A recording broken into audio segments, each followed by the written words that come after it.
Olá, pessoal. Bom dia a todos, bom dia a todas. Bom dia, povo da educação. Bom dia, povo das artes. Bom dia, povo da Secretaria Municipal de Educação que está junto com a gente. Bom dia, pessoal da SEDUC. Bom dia para o pessoal das redes. Bom dia para o pessoal que não tem rede nenhuma, mas que gosta de comer peixe também, tem a ver com rede. A gente vai inventando e vai falando. Bom dia para ex-alunos. Eu sei que vai chegar um monte aqui. E aí a gente tem uma sorte do caramba, porque a gente tem alguns convidados aqui. A Ana Maria, eu já falo diretamente daqui a pouquinho com ela, mas eu sei que ela deu aula por mais de 25 anos na mesma escola que eu trabalhei. Então, assim, era impressionante. Ela sabia o nome de todas as pessoas do bairro de Senador Camará. Então, já vi que vai bombar e a Zona Oeste vai bombar.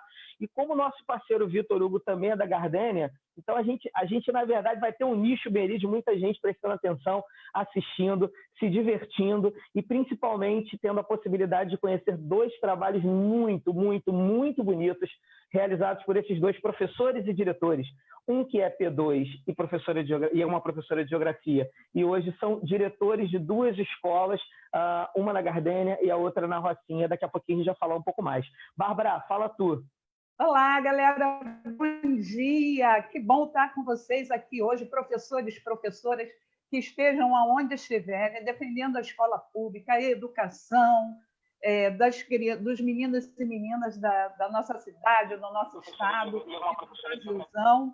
Sejam bem-vindos a esse papo muito bacana. Ana Maria, conheci a Ana Maria lá Acabei de conhecer a Ana Maria, mas já me identifiquei, porque também sou da Zona Oeste. Alô, alô, Realengo, aquele abraço. Estou aí, alô, firme e forte. Fluminense, aquele abraço. Flusão. E o meu amigo Vitor,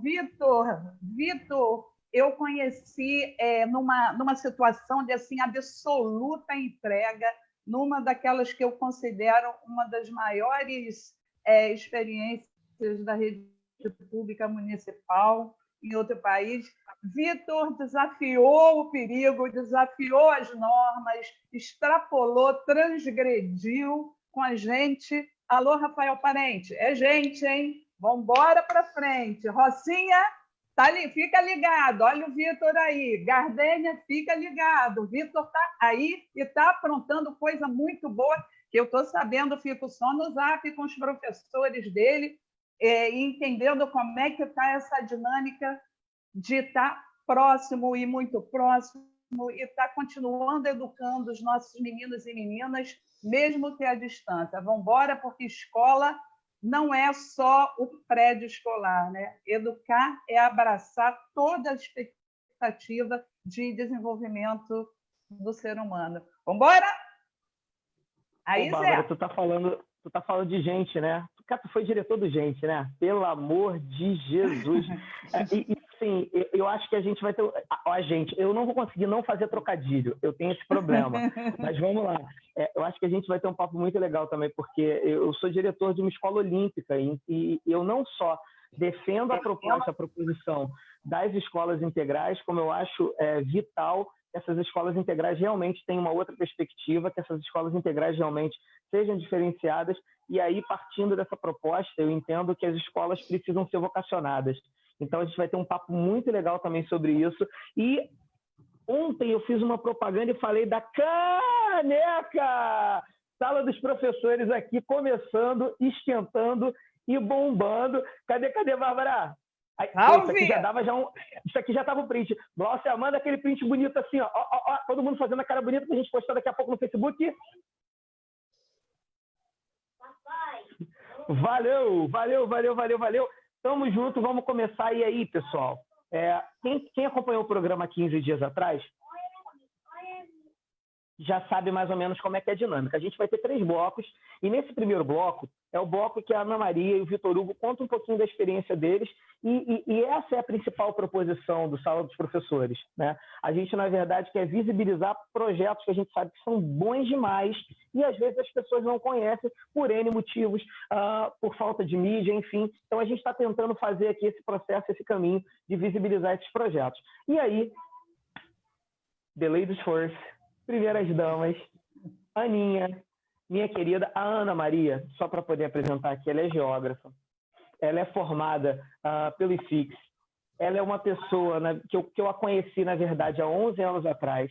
Ela me dava carona, porque eu morava em Niterói e ela me levava de carona. E ela trabalhou por mais de 20 anos no bairro do Jabor.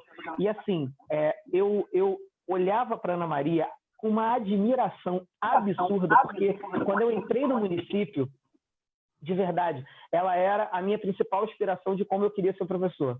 E aí eu falo isso até hoje. Eu sempre falei que quando eu crescesse eu queria ser igual a Ana Maria, e quando eu crescer eu quero ser um diretor igual a Ana Maria. E ela, na verdade, ela faz um projeto muito bonito na Luiz Horta, lá na Rocinha, e ela está aqui para poder contar um pouquinho sobre o projeto, para poder falar um pouquinho sobre como que está rolando nesse contexto de pandemia e como que a escola está sobrevivendo e mantendo seus laços. Então, Ana, a palavra é sua. Então, vamos lá, contar um pouquinho da história, né? Porque eu acho que sempre tem que ter uma retrospectiva, né? A Escola Municipal Luiz Paulo Horta, ela nasceu do desejo da comunidade da Rocinha de ocupar um espaço ao lado de uma escola que é referência, que era o CIEP Dr. Bento Rubião. Aliás, um beijo para a Andréia, que é minha parceira lá, né, no espaço. Rosane, adjunta também, que também nos reconecta com algumas visões holísticas que são muito importantes. Então, a escola é fruto de uma reivindicação da comunidade, e isso aí é muito importante como referência. Ela foi a última escola a ser entregue pelo governo do Eduardo Paes, em 2016, começou o funcionamento em 2017, dentro da organização de escola de turno único, que é a escola de tempo integral, né? E aí eu era coordenadora, eu fui chamada para ser coordenadora pedagógica, a diretora-geral é Érica, a diretora adjunta é La Rúbia.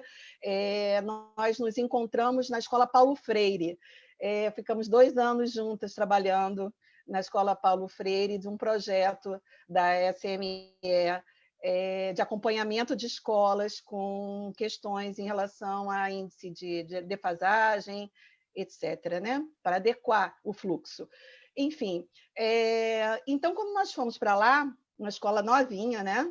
Uma escola que a comunidade se orgulhava do fato de tê-la ali como fruto da sua luta, nós pensamos como é que nós poderíamos atender aquela comunidade de maneira mais efetiva. E aí nós pensamos na pedagogia de projetos, sempre visando dar protagonismo para esse aluno, considerar o saber popular como parte integrante do espaço escolar, né? E fazer com que a ciência fosse desmistificada, o conhecimento científico ele fosse incorporado às atitudes, ao pensamento, quebrar esse paradigma de que ciência não se faz dentro de cultura de periferia, né? Então, nós fomos com essa proposta. O primeiro ano nós trabalhamos a Rocinha em si, para conhecer a Rocinha, né, nosso objeto de estudo e também de formação. O segundo ano nós trabalhamos com os campos de conhecimento, com a matriz curricular foi toda trabalhada com experiências nos campos de conhecimento. No terceiro ano, nós tínhamos problemas em relação à escrita, né? As crianças tinham questões, né? E a observação de 2 anos anteriores fez com que nós nos aproximássemos dessa questão da escrita, como desenvolver a escrita, também quebrando esse paradigma de que a escrita é da elite, a escrita formal, e aí nós trabalhamos a literatura popular, o cordel, né? A rima chama muito a consciência fonológica, e aí o cordel, a literatura popular, o Nordeste, porque a Rocinha é 98% nordestina, então nós fomos em busca dessa raiz, né? Desse viés, e trabalhamos cordel e atualizamos para o slam, que é essa batalha de versos, né? E terminamos o ano dando um upgrade, entre aspas, né? Porque não é um upgrade, na verdade, é uma atualização do cordel, sendo slam. E esse ano todo o projeto que nós fazemos é sempre anterior, né? O planejamento é feito um ano anterior. Nós percebemos, ano passado, muitas questões relativas à violência, mas não aquela violência explícita, policial, urbana, não. Nós percebemos a violência do interior, das moradias, das ruas. E aí nós pensamos num projeto de equilíbrio pessoal e social, no sentido da trabalhar a meditação.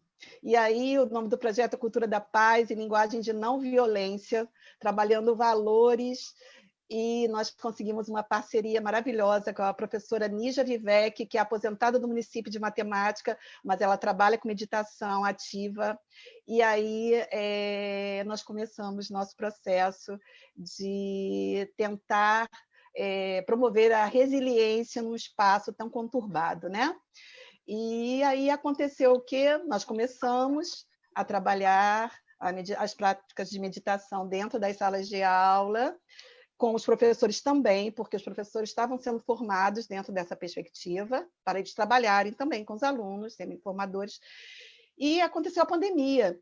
Só que lá no início da escola, nós já usávamos a página oficial como se fosse um portfólio digital de todas as nossas atividades. Então, quando nós fazíamos as atividades, nós fazíamos live e mandávamos para o Facebook, e os responsáveis eles acompanhavam as atividades, tempo e hora. Então, tinha uma culminância, nós estávamos lá fazendo a live. Uma atividade dentro da sala de aula, uma live. Então, eles conseguiam ver as crianças envolvendo as atividades ao mesmo tempo das suas casas e do seu trabalho, né? Porque eles usavam o Facebook no trabalho para ver como é que as crianças estavam desenvolvendo as atividades. E todos os responsáveis, todos, os números de responsáveis já estavam em listas de transmissão no telefone. Então, qualquer coisa que acontecia, rapidamente nós tínhamos a comunicação com os responsáveis. Então, desde 2017, nós já estávamos nesse processo de interação total, comunicação, interlocução imediata com a comunidade. São 236 alunos no momento, né? E aí isso facilitou muito na pandemia, né? Quando nós fechamos, a coordenadora pedagógica, Brunelli Almeida, maravilhosa, ela já teve a ideia de lançar desafios semanais para que as crianças não parassem, não perdessem esse vínculo, né? Então, dia 16 de março, mal tínhamos fechado, nós já estávamos com atividades no Facebook e nas listas de transmissão de todas as turmas. Então, ela teve essa sacada genial, né? E nós entramos, juntamente, a diretora adjunta, a Itália Cláudia, também, todos nós juntos, né?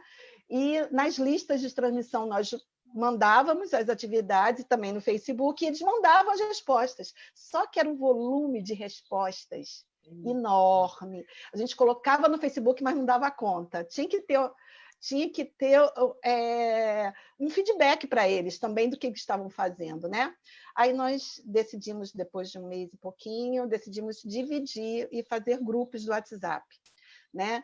E aí, nos grupos do WhatsApp, as atividades eram colocadas diariamente, né? E havia essa mediação com o professor ou com a equipe gestora. A equipe gestora está em todos os grupos do WhatsApp. Alguns professores entraram, outros não, e nós estamos fazendo essa mediação aí. E agora, o que nós percebemos? Que, ao invés da escola mostrar o que está acontecendo dentro da escola, eles mostram o que está acontecendo dentro da casa deles. Então, a gente tem um outro referencial, a gente está aprendendo muito, né? Quando eu estava com o 6º ano, trabalhando no lugar, e era trabalhando em pontos cardeais, aí eu pedi para eles irem para a laje para ver onde o sol nascia e qual era o ponto de observação, o que era o lugar, eles começaram a filmar da laje e nós aprendemos tanto. Eles fizeram um relógio de sol, fizeram um vulcão.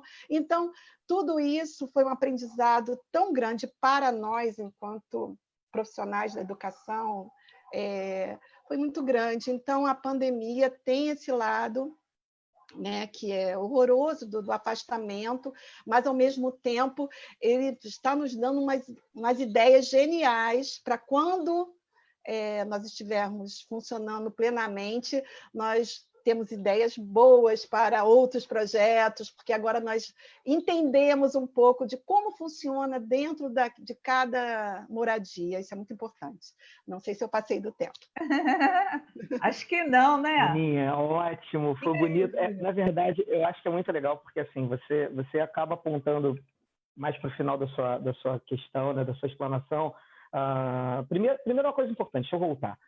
Você, na verdade, é uma das poucas pessoas que pode falar assim, poxa, a gente já tinha mais ou menos uma estrutura para poder passar para os alunos no momento de pandemia. Então, assim, eu acho que tem aquela frase, nunca foi sorte, sempre foi trabalho. Então, se vocês já faziam e já tinham essa perspectiva de conseguir entrar em contato com os alunos para além da sala de aula, entrar em contato com os alunos no ambiente virtual, isso já era maravilhoso e vocês foram premiados por isso, facilitou muito a sua vida. Na Ivone, por exemplo, a gente não tinha os grupos, e aí, assim, o primeiro momento foi muito complicado. Hoje a gente consegue fazer os planejamentos, as professoras fazem um planejamento muito bonito e parece muito também com o que a Horta está fazendo na hora que a gente tenta enumerar e colocar lá um planejamento semanal. A gente tira, por exemplo, a semana para fazer um objeto, concurso para fazer um objeto com material reciclado. E aí os alunos tiram foto, mandam, a gente faz o concurso, quem tem mais curtida ganha. A gente consegue dar uma burlada para conseguir entregar um prêmio para a criança no meio da pandemia. A gente já fez isso também. E eu acho que isso é extremamente interessante. Mas, assim, eu acho que o principal que você diz e que você aponta é que agora a Horta consegue ver a casa dessas crianças, a Horta consegue visibilizar essas crianças e, de uma maneira geral, a escola serve para isso, efetivamente, né? Para essas crianças serem protagonistas na escola, para que eles possam efetivamente manter esse vínculo e possam perceber que aquele espaço é importante e é uma continuidade da casa deles. Então, se você consegue fazer isso, você efetivamente está educando.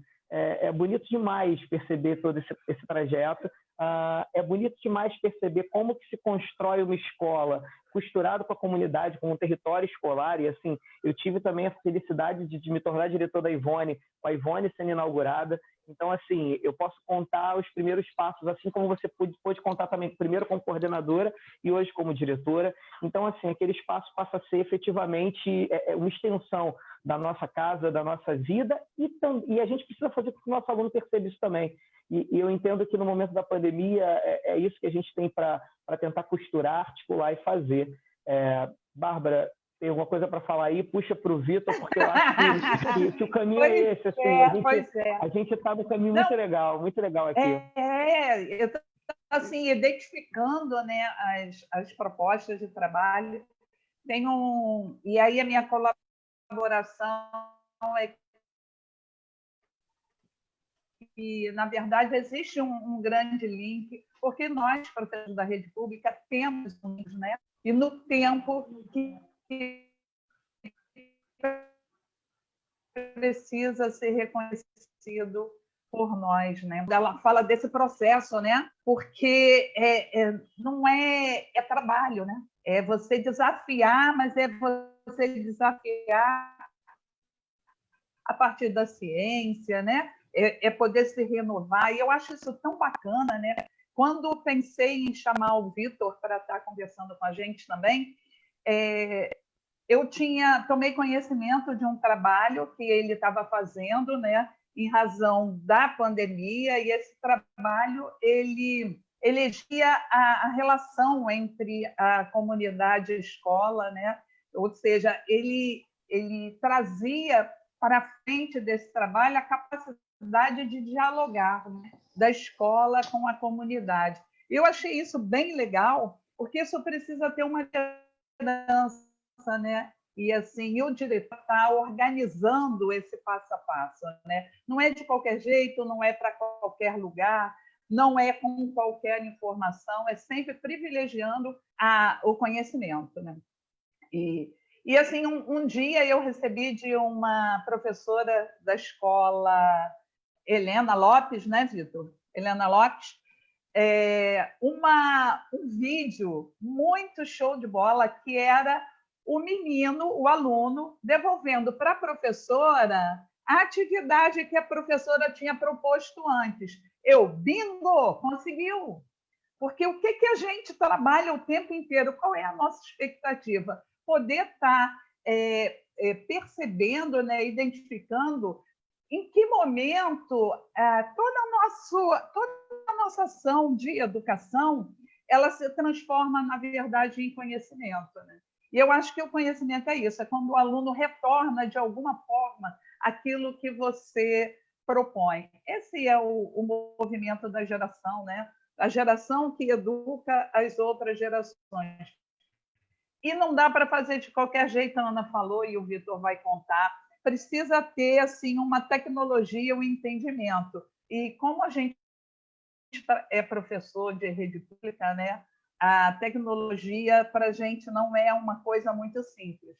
Primeiro, em razão das necessidades que todos nós, não só os alunos, como nós professores e como nós, enquanto rede, temos dessa comunicação digital, né? Assim, para a gente não é uma situação muito fácil. E também porque nós nos propomos a estar fazendo para 300, para 500, para 1.000, para mais de 1.000, e, na verdade, a rede pública de ensino do município do Rio de Janeiro ela é composta de 650 mil alunos. Então, quando uns loucos como nós, né, assumimos essa tarefa, né, de estar educando, a gente também está assumindo educar a todos os meninos e meninas que chegam à nossa rede. Né? Então, o nosso desafio é 650 mil. Não são 200, 300, 1.000, 2.000, 5.000. Né? E a gente está aqui em garra, e isso só vai acontecer em rede, por isso nós estamos aqui juntos, né? Porque precisa ser um movimento, né, educativo que possa levar essa perspectiva para a nossa cidade. Aí, Vitor, dá para você contar como é que você dividiu com os seus parceiros maravilhosos, aqueles professores fantásticos. Eu apaixonei pela festa junina, tá? Pessoal de educação física da Helena aí, ó. Palmas! Conta aí pra gente como foi isso. Gente, bom dia. Meu nome é Vitor Hugo. Eu sou professor da Rede Municipal de Ensino desde 2004. E a minha origem é Helena Lopes, né? Foi onde eu comecei o meu trajeto pedagógico, vamos dizer assim. E é uma escola que eu entrei e a escola sempre teve uma fama muito negativa, né? Justamente porque é uma escola de periferia, é uma escola que atende muitos alunos. Hoje a gente atende 1.236 alunos em 2 turnos, né? Mas é uma quantidade absurda. E aí, dentro das minhas andanças, né, quando eu saí do Gente, eu decidi fazer um ano sabático. E aí eu voltei a dar aula. Eu voltei à minha origem e voltei a dar aula na Helena Lopes. Quando eu voltei, a gente percebe uma escola que, por mais que tenha um esforço da direção de manter todo o esquema da escola, a gente percebe que os pais eles têm uma resistência muito grande à escola, né? Eles recusam as atividades da escola, recusam as orientações da escola, e essa relação entre a família e a escola ela é totalmente fragmentada. Mesmo a gente tendo uma coordenadora pedagógica fantástica, que faz um trabalho super alinhado com os professores, e professores fantásticos. E aí eu estendo o que a Bárbara colocou, porque a gente tem uma equipe de educação física que é fantástica, mas a gente tem uma equipe de docentes também, uma equipe de inglês, uma equipe de artes, uma equipe de P2, que desenvolvem atividades assim dentro do nada, porque foi o que a Bárbara falou, a gente tem um equipamento que ainda não é o equipamento necessário para o pleno funcionamento de uma unidade escolar. E aí, eu, em 2018, me elejo diretor da escola, junto com a Maria, diretora adjunta na época, e a Rita, que foi minha coordenadora pedagógica e continua coordenadora pedagógica da escola. Ela está lá há 9 anos e meio. E aí a gente tenta, o primeiro momento é tentar resgatar isso, a gente, quando fez o plano de gestão, a gente coloca que a gente pretende resgatar essa família à escola, justamente porque a gente percebe que esse é um dos dificultadores desse espaço, né? Porque não adianta, por exemplo, porque aconteceu muito isso, a professora manda o trabalho de casa e a mãe recusa o trabalho de casa porque não acha necessário o trabalho de casa. E aí é complicado você conseguir fazer um reforço, porque justamente você tem um trabalho efetivo em sala de aula, planejado, estruturado, e que a gente sabe que a gente precisa tirar ele um pouco da escola, a gente precisa reforçar ele um pouco em casa. E também emanar dentro de casa aquele espírito, como a Ana colocou, a questão do conhecimento científico, a questão mesmo de reflexo mesmo, de reflexão daquilo que está sendo colocado. E aí o nosso processo inicial é trazer o pai para dentro da escola. Os pais sequer entravam na escola para buscar seus filhos. Eles buscavam do portão da escola para fora. Então, a gente fez com que os pais entrassem na escola. Hoje, eles buscam dentro da sala, conversam com a professora dá esse feedback, né?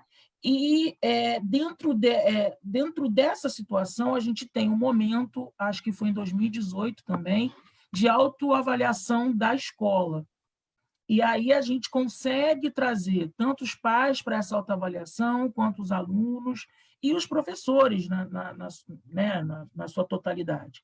E aí a gente consegue perceber nitidamente quais são as fragilidades. E dentro dessas fragilidades, a gente começa a trabalhar, não só com a família, mas com os estudantes, com os regentes, aquilo que a gente pretende aprimorar dentro do espaço escolar. E aí, por conta disso, a gente tem diversas atividades, né?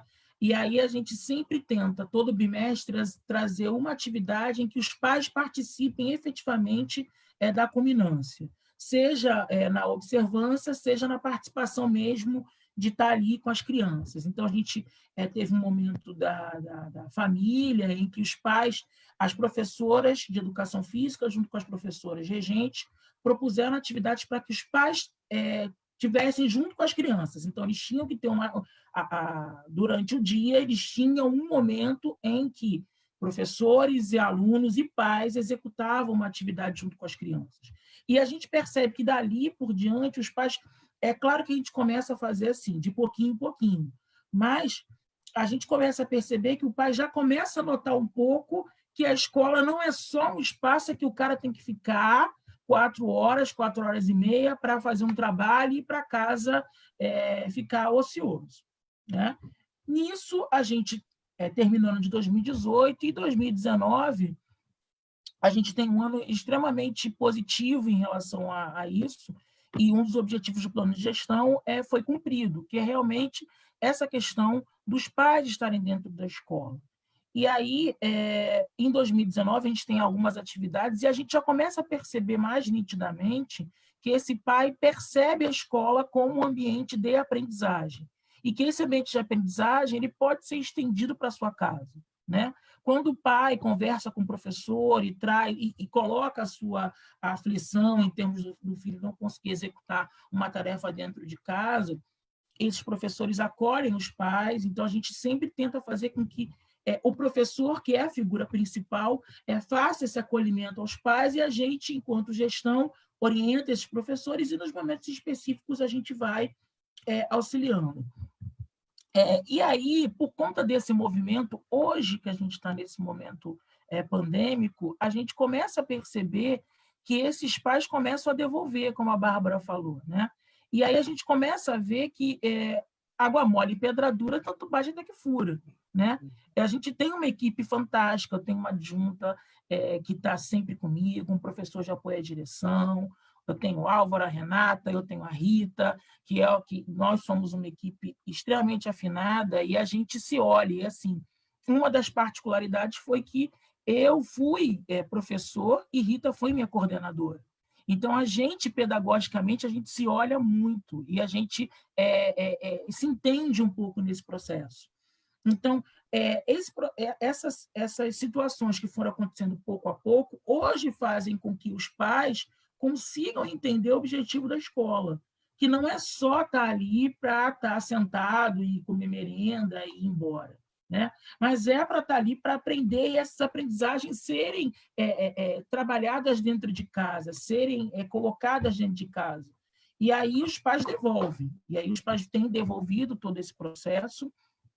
A gente tem vídeos e atividades em que os pais e os alunos mesmo se sentem desafiados a trocar com a gente essas situações. Então, é uma escola gigante dentro do número de alunos, número de funcionários, enfim, é uma escola extremamente gigante, que a gente também usou o Facebook como portfólio virtual, porque justamente na primeira visão o pai não achava tudo uma palhaçada. Era a fala deles. Essa florzinha pintada para me entregar é uma palhaçada. Essa coisa de pular corda e a criança tem que pular corda dentro de casa é uma palhaçada, que era a fala dos pais. E quando os pais começam, e aí a Ana Maria trouxe também, eu comecei a ver muito isso, quando os pais começam a perceber nitidamente que a escola desenvolve um trabalho, e que existe um projeto, e que esse projeto ele é executado, e esse projeto ele é pensado, é estruturado, ele vê. E a gente sabe que, infelizmente, as pessoas têm aquela coisa do São Tomé, só acredita quando vê. E aí, quando o pai começa a ver foto, começa a ver o filho referenciar algumas situações que estão ali na foto, ele começa a querer entender qual é o processo. Então, realmente, o trabalho da Helena Lopes sempre aconteceu, é um trabalho, não é um trabalho que melhorou com a minha gestão ou com a gestão de uma outra colega, é um trabalho pedagógico pensado há 10 anos, desde quando a Rita, então, entra como coordenadora da escola. Mas a gente percebe que desde da nova gestão da escola, a gente começa a perceber que os pais começam a interagir com a escola, e isso, nesse momento pandêmico, ele é importante. Justamente porque o pai entende que quando o professor passa um vídeo e esse vídeo vem com uma situação de aprendizagem, ele tem que estar ali dando suporte. Então, a gente nem tinha essa questão do Facebook, do WhatsApp, porque justamente por uma escola ser muito grande, é muito difícil administrar grupos, né? A gente tem 38 turmas. É muito difícil a gente administrar 38 grupos, mais o grupo dos pais. Mas aí a inquietação dos pais em querer ver a atividade, porque a gente colocava as atividades no Facebook, os professores colocavam a atividade no Facebook, mas colocavam de forma geral, porque o nosso primeiro objetivo foi não perder esse vínculo afetivo com o aluno, que foi o objetivo inicial. Mas a gente começa a perceber que os pais começam a se preocupar com a questão de, olha, meu filho não está estudando, meu filho não está vendo matéria, e aí como é que vai ser isso? E aí nós fizemos uma reunião, porque a gente tem usado não só o Zoom, mas o Forms como instrumento de trabalho, então os professores têm centros de estudos remotos, a gente está no 10º centro de estudo remoto, que a coordenadora planeja junto com a gente, e a gente, dentro desse planejamento, estrutura atividades também para que os professores continuem estudando. E aí uma das atividades foi justamente essa, como a gente montar aulas online. E aí isso foi fantástico, porque os professores começaram, por muito pouco, a estruturar. E aí quem já fazia aprimorou e quem não fazia se estimulou a fazer. E aí a gente hoje tem aulas fantásticas, planejadas, as professoras sentam, se reúnem, a gente faz reuniões quinzenais, justamente para fazer com que esse processo que a gente construiu desde 2018 ele não se esgote, para que o pai perceba que a escola, não só a escola Helena Lopes, mas é claro que ele só percebe aquela escola que ele está, ele tem um trabalho efetivo de aprendizagem e que a gente precisa fazer isso de forma séria e de forma a atingir o aluno, porque o aluno, quando ele está encharcado daquilo ali, ele consegue passar muito bem isso para a família, né? Então, a gente tem hoje os grupos de WhatsApp, os professores passam as atividades, e aí, quando a gente começa a ter devolução, é uma alegria, justamente porque a gente entende que realmente esse aluno foi atingido. a gente ainda não tem essa totalidade, porque, assim, como a gente está numa comunidade extremamente carente, muitos pais também ainda não têm esse acesso à rede, né, à internet. E aí a gente, às vezes, como eu fui morador do Gardênia, estou lá na escola fazendo... A gente está na escola fazendo as ações que a secretaria, né, tem colocado, como a gente também ali está dentro e desenvolve algumas ações sociais, a gente ouve um pouco a comunidade, a gente consegue perceber que realmente está sendo efetivo. É claro que não é ainda o 100%, mas a gente sabe que a gente vai conseguir. Então, esse trabalho, olhando um pouco, dialogando um pouco com a minha colega Ana Maria, assim, a gente não teve essa sorte de ter uma comunidade mais vinculada à escola, por conta do processo da escola, né? A escola vai fazer esse ano 50 anos. Então, a gente tem alunos, hoje a gente tem vó de aluno, né? E que a avó estudou na escola. Mas a Helena Lopes tem um processo muito difícil, muita troca de gestor, algumas situações administrativas que interferiram nessa relação pai e escola, mas a gente sabe que é um caminho diferente, mas que atinge igualmente. Né? É um caminho que a gente precisa seguir, que a gente precisa atingir. O aluno ele já está atingido, graças a Deus. Né? Ele já começa a perceber as atividades, mas quando o pai é nosso parceiro, que é o que tem acontecido hoje, o trabalho se desenvolve muito melhor, porque o pai entende a proposta da escola. Então, justamente, é um caminho contrário, mas que chega no objetivo comum, que é o aluno e que é o atingimento, o incremento cognitivo desse aluno. E esse trabalho tem sido desenvolvido, a gente consegue... Bárbara viu um videozinho do Nicolas, e o Nicolas super feliz, mostrando as atividades e tal. E eu fico muito feliz de estar fazendo parte disso, porque eu amo aquela escola. É uma escola em que eu aprendi a ser professor.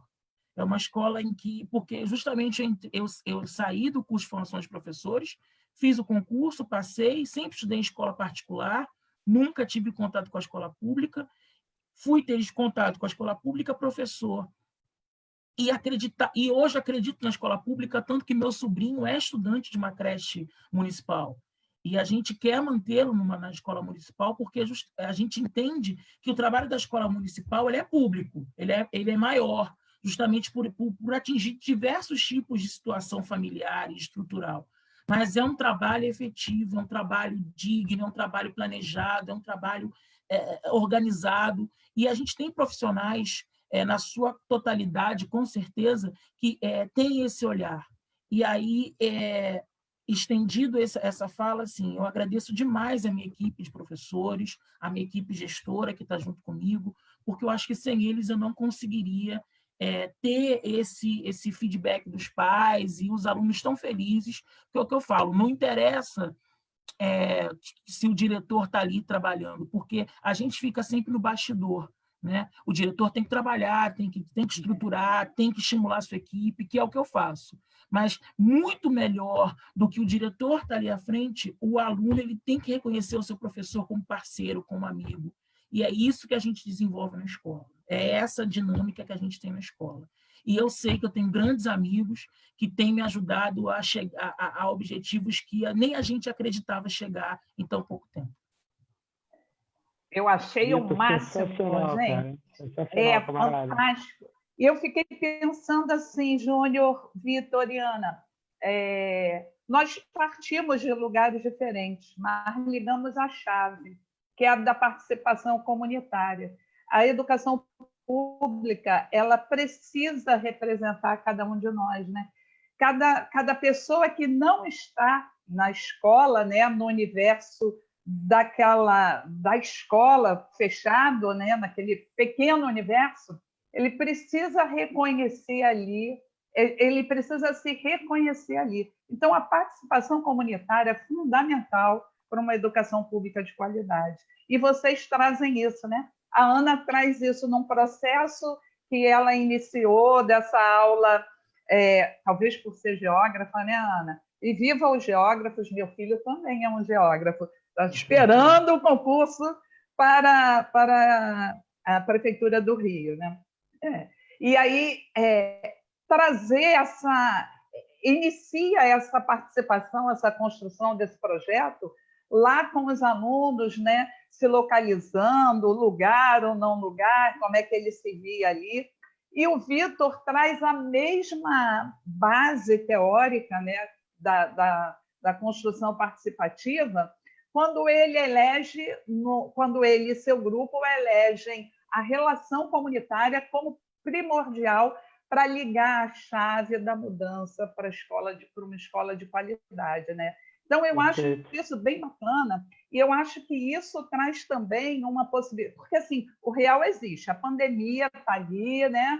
As coisas não vão mudar, prédio vai continuar a ser prédio, escola vai continuar a ser escola, praça vai continuar, mas nós vamos precisar nos relacionar, né? E tomara a gente consiga isso, né? Diferente com as coisas, né? Essa relação com uma coisa vai ser diferente, ou por medo, ou pelas marcas que a pandemia vai nos deixar, né? Ou porque a gente vai perceber que é preciso mudar, né? Que a humanidade precisa mudar nas suas relações com as pessoas e com as coisas, né? Para a gente garantir vida nesse planeta, né? Então, assim, achei muito bacana. Não, tá ok. Só queria deixar uma perguntinha, porque às vezes a gente pensa assim, mas é que a escola não estava preparada. A gente nunca é preparado para viver, né? Porque assim, não tem passar limpo, né? É vivendo, é construindo. Aí, minha amiga Morgana Rezende, hein? Fica ligada, aprendi contigo. É construir a pista e levantar o voo. Não dá para fazer rascunho e depois, fiz um rascunho aqui da vidinha, agora eu vou viver. E aí você vai consertando, não é? É construindo a pista e levantar o voo. Será que a gente não está preparado mesmo? Vamos nos reunir, né? Vamos fazer os nossos grupos nas escolas, com os nossos professores e pensar aonde é que a gente está. Eu acho que a Ana traz essa colaboração, né? Vamos pensar que lugar é esse que a gente está falando. Vamos pensar de que forma essas coisas entre o externo e o interno da escola se comunicam e vamos para frente, porque ninguém está absolutamente preparado, mas a gente deseja se preparar, né? Então, meninos, obrigada. Júnior, desculpa, passa aí a Não, tranquila, é isso mesmo, é isso mesmo. É só assim, na verdade, eu estava até de cabeça baixa aqui, porque eu estava fazendo dois movimentos. Um, eu estava respondendo o pessoal no chat também, e o segundo, eu estava procurando uma referência que tem muito a ver com o que o Vitor falou, tem muito a ver com o que a Ana falou e tem a ver com o que a gente tenta lá na Ivone também. Tem um educador importante lá de Portugal chamado Rui Canário, que ele faz uma reflexão sobre o território educativo. E o território educativo passa justamente, ele atravessa justamente essa perspectiva que o Vitor trouxe lindamente da percepção da escola como um espaço que educa para além do aluno. Ele educa a comunidade. E a partir do momento que você tem uma perspectiva de educação da comunidade, você efetivamente tem os pais partilhando, te ajudando, te apoiando, e fica muito mais fácil qualquer movimento. Foi muito interessante porque eu escutei na fala do Vitor uma série de práticas que a gente faz na Ivone também, da lógica de você chamar o responsável. Lá é um conjunto habitacional de Minha Casa Minha Vida. A gente fez um Minha Escola Minha Vida. A gente tentava uma vez por mês também, ou uma vez a cada bimestre, colocar os responsáveis dentro da escola. Até uma professora de Zumba a gente levou para as mães poderem fazer aula, para você ter noção. Assim. E é essa perspectiva que o Vitor traz, que faz com que efetivamente aquela comunidade entenda a escola como um espaço vital. Isso vai fazer diferença no momento que a gente luta pela educação pública de qualidade, porque as pessoas vão entender que aquele espaço é um espaço vital para a Gardênia. As pessoas vão entender que é um espaço vital para a Rocinha, vão entender que é um espaço vital para Camará.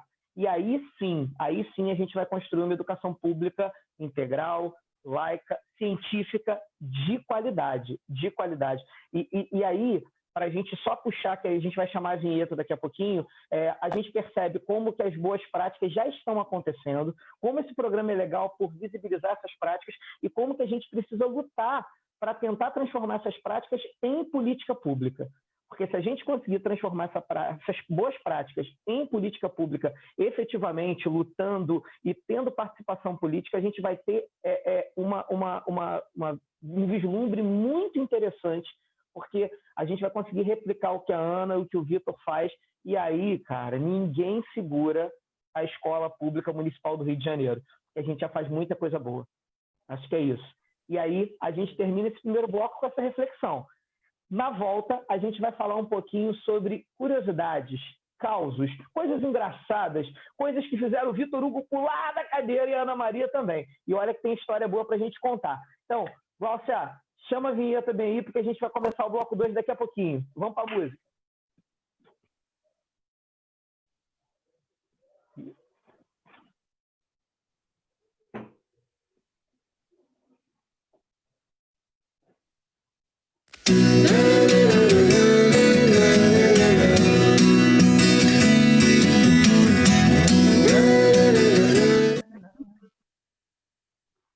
Cara, essa vinheta a gente usa, abusa, joga para um lado para o outro. É muito legal, cara. Isso foi do camarada meu chamado Rogério Coutinho. De novo eu vou agradecer. Agradeci há 15 dias atrás, vou agradecer de novo. O cara fez essa vinheta em 12 horas. Eu dei a ideia, falei assim, cara, seria muito maneiro se a gente tivesse uma mão escrevendo. E aí, cara, o maluco fez. Olha que bonito. Com musiquinha e dá... Tô quase pedindo uma vinheta fora de hora, só de sacanagem para a gente poder... Não, brincadeira, não vou fazer isso contigo não, Glaucia. Pode ficar tranquilo.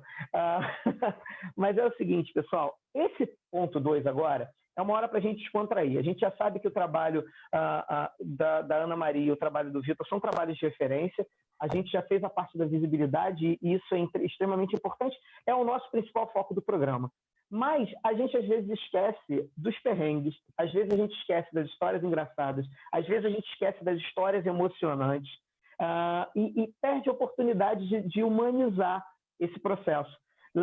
E é tão importante quando a gente conta todas essas histórias, costurando e percebendo que as escolas estão vivas, a gente tem que lembrar que gestores, acima de tudo, ou primeiramente são professores, e que a gente viveu muita coisa legal na sala de aula. Então a gente vai inverter um pouquinho.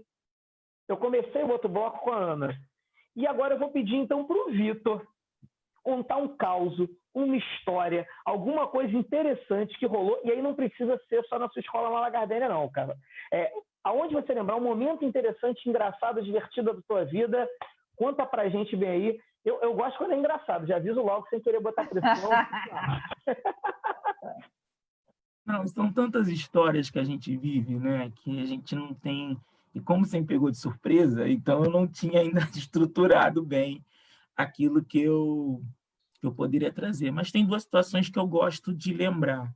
Uma foi na própria Helena Lopes e numa outra lá na Escola Municipal Paralimpíadas Rio 2016, que é uma escola que eu inaugurei em 2015. Foi quando eu saí de novo da Helena Lopes. Escola recém-inaugurada, né? A gente recebe tudo novo, é tudo legal, tudo fantástico, né? Você fica empolgado. É que nem criança quando ganha presente Bonito, novo. né? Então você quer desembalar tudo. Assim, eu entrei na escola. A escola foi inaugurada em maio, mas nós ficamos desde março no prédio, né? Para receber as coisas, perceber como é que são as coisas e tal. E aí, primeiro dia de aula, né? A dinâmica era a escola começar a funcionar e depois ter o processo de inauguração, né? Até mesmo para fazer esse teste, né, do prédio. Aí a escola acho que tinha por volta de 530 alunos, é uma escola de turno único, na 10ª coordenadoria. A escola está lá até hoje com a professora Luciene, que hoje é diretora, e um beijinho para as minhas meninas do Paralimpíadas e meus meninos, né? E aí, hora do almoço, você, né, preparando comida, as merendeiras preparando a comida. E aí a gente, né, faz aquele horáriozinho do almoço. Então vai o menor primeiro, porque, né, tem menos hábito com a comida e tal. Desculpa, Vitor, deixa eu te perguntar, tu já tinha sido diretor antes? Você era diretor da escola, não é isso? Sim, eu sou diretor de escola desde 2008. E aí eu passei por algumas escolas. Fui coordenador pedagógico, fui diretor adjunto. Não, estou falando essa que estava inaugurando. Você era diretor da escola ou tu era regente? Eu era o diretor da escola. Eu era já o diretor da escola. Vai, segue, vai. Aí tá, horário do almoço, a gente lá nervoso, primeiro dia, né? Pega, não sei o quê. Era ovo. Então, né? Vamos fazer o ovo. E as meninas fazendo ovo mexido, gostoso, botando lá. E aí, quando chegam as turmas maiores para comer, as meninas não dimensionaram muito bem, o ovo acabou. Eita. E aí a gente, né, não sabe o que vai fazer. Porque o ovo acabou, as crianças gritando de fome e você querendo, né, resolver. A escola é em Nova Sepetiba. E aí eu saí correndo no meio da pista, né? Meu Deus. E fui o primeiro mercado que eu acho que eu peguei. Eu peguei o ovo, peguei a caixa de ovo e saí correndo. Eu nem falei, eu só falei assim, eu preciso desse ovo para a escola. E saí correndo. E veio o mercado correndo atrás de mim. E eu correndo com o ovo para dentro da escola. E aí, aquela coisa de faz ovo, não sei o quê. Eu fui para dentro da cozinha, o cara para dentro da cozinha discutindo comigo. Eu falei, olha, é para a escola, você está vendo? É para a escola? Quanto foi? Aí ele me deu o preço, aí eu falei, não, então eu dou do meu dinheiro, eu vou lá resolver com o senhor. E não, já que é para a escola, né? O senhor roubou tão classicamente, né, para a escola, que vai valer a pena. E aí depois eu me dei conta que eu não passei no caixa. Eu simplesmente peguei o ovo, botei no carrinho e saí. Roubou o ovo? Eu roubei o ovo. Por favor, não me prenda. Mas quantos ovos foram? Mas não era uma dúzia isso? Não, foi uma caixa de ovo, uma caixa com 30 dúzias de ovos. Porque não tinha mais ovo na escola. E aí a gente, claro que no outro dia, a gente lá dimensionou a questão da proteína e tal, porque como a escola é nova e as merendeiras, as manipuladoras de alimentos são novas, tudo é novo, você não tem essa dimensão. E eu também, assim... Claro. Não, eu conheço, a gente fez a matrícula das crianças, você não conhece a comunidade escolar, né, na questão, ainda mais essa questão alimentar. Então, assim, foi bem interessante, porque depois eu fiquei conhecido por algum tempo como ladrão de ovo. Vitor Hugo, ladrão de ovo. Vitor Hugo, ladrão de ovo. E depois as coisas foram resolvidas. E é uma comunidade que é carente também, faz muito uso da alimentação. E aí, um dia também eles reclamavam, porque assim, a gente tem a receita do arroz doce, né? Então, é toda feita preparada, sem... Moleque amar. Né? E aí, aí as merendeiras faziam o quê? Eu adoro arroz doce. É uma das minhas sobremesas preferidas. E aí, elas sabiam que eu gostava, então elas faziam arroz doce para mim. E me levavam lá na sala, olha, seu Vitor, arroz doce. Aquela quantidadezinha separada para o diretor. Isso acontece lá na escola também. Isso acontece lá na escola. Beleza. Aí estou eu comendo arroz doce no gabinete da direção. Aí vem a criança com o arroz doce. Tio Vitor, olha, esse arroz doce está queimado e eu não vou comer, porque não sei o quê. Eu falei, mas meu filho, não está queimado, eu estou comendo aqui, que não sei o quê. Ela, ô tio Vitor, você não percebeu que elas fazem só para você, não? Eu, não, a minha mesmo arroz doce. Aí lá fui eu para a cozinha resolver. Aí a criança ficou lá de fora pulando assim, ele conseguiu resolver o arroz doce, porque eles gostavam do arroz doce, né? E aí a gente percebe que a gente às vezes está ali naquele quadrado, naquele mundo, e a gente não percebe o entorno. Então, assim, é interessante. Tem essas armadilhas, né? É engraçado, mas é reflexivo, porque você não percebe que está ali, né? Você, às vezes, está ali fazendo algumas outras coisas, porque a questão administrativa é muito pesada, né? Ainda mais numa escola nova que você não tem muito ainda a direção do que vai fazer. Então, você tem que, por mais que você já tenha a prática de gestão, a questão da escola nova é muito mais complicada. Acho que a Ana também viveu essas coisas de organiza, pega, o que é, o que não é, porque você começa a conhecer o espaço pelo tato, né? A gente tem o ônus e o bônus, né, cara? Porque a gente, às vezes, não está em contrato, a gente, às vezes, não tem uma série de situações que uma escola já estruturada tem, né? É claro, está tudo novinho.